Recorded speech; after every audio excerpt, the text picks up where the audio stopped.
Recently, the topic of blood sugar levels has gained attention, especially among people who do not have diabetes or insulin resistance. The growing interest in monitoring and maintaining stable glucose levels has led many to use continuous glucose monitoring devices, even without medical conditions that justify it. However, significant errors have been observed in interpreting glucose spikes. This lack of proper understanding can lead to misconceptions about how the body metabolizes carbohydrates and, as a result, to making dietary decisions that do not necessarily benefit long-term health.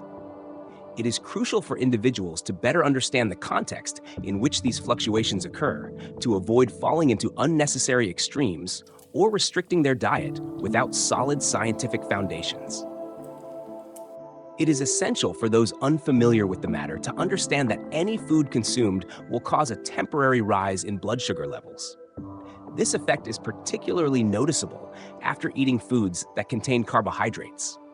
When eating, the pancreas releases insulin, a key hormone that helps regulate glucose, facilitating its use and storage in tissues such as muscles and the liver.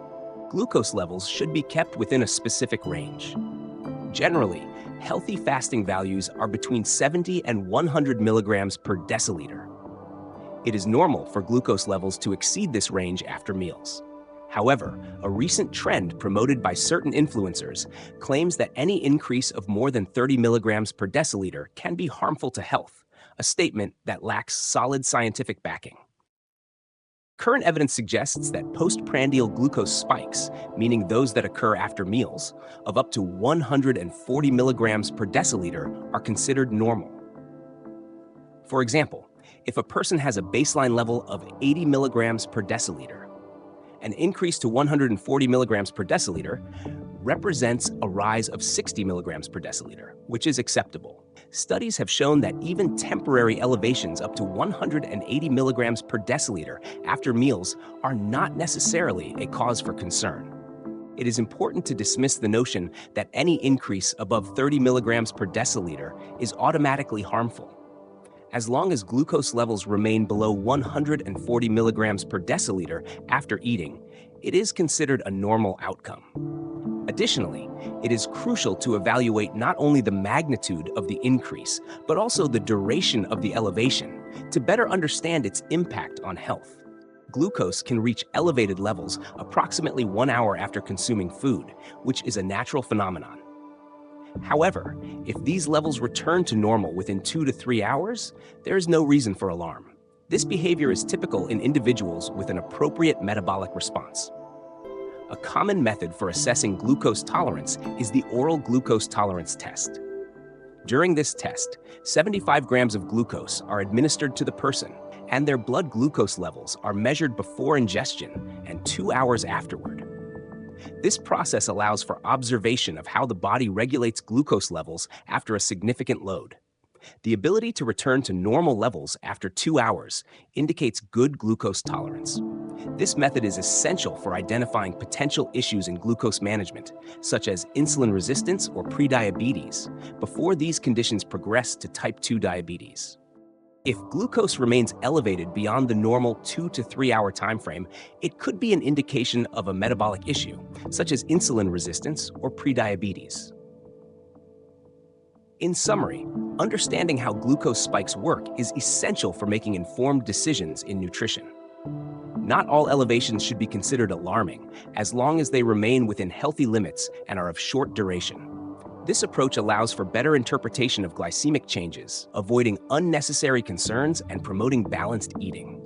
A common mistake observed is the perception that the best way to eat is to avoid any elevation in glucose levels.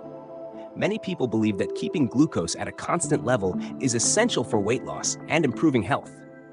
However, this perspective is simplistic and does not reflect the complexity of nutrition. While glucose spikes are important, they represent only one aspect within a much broader nutritional landscape. There are more significant factors that should be prioritized in the pursuit of healthy eating and weight loss. Insulin resistance and type 2 diabetes, for example, are multifactorial conditions that do not solely depend on glucose spikes. Excess body fat, which is often a result of excessive caloric intake and lack of physical activity, plays a crucial role in the development of these diseases. Therefore, maintaining a balanced diet, controlling portion sizes, and leading an active lifestyle are key elements in preventing these metabolic issues. In fact, it is estimated that around 80% of patients with type 2 diabetes are overweight or obese, highlighting the direct relationship between excess body fat and insulin resistance. In their quest to maintain stable glucose levels, many people tend to avoid carbohydrate-rich foods that are paradoxically beneficial for health. Foods such as whole grains, fruits, vegetables, and legumes not only provide carbohydrates, but also essential fiber, vitamins, and minerals. These foods often have a low glycemic index, meaning that while they contain carbohydrates, they do not cause significant glucose spikes, and their exclusion can deprive the body of key nutrients. For example, a small ice cream may cause a smaller spike in glucose levels compared to a serving of brown rice or a banana due to its high fat content, which slows down the digestion of carbohydrates. However, this does not make it a better choice from a nutritional standpoint.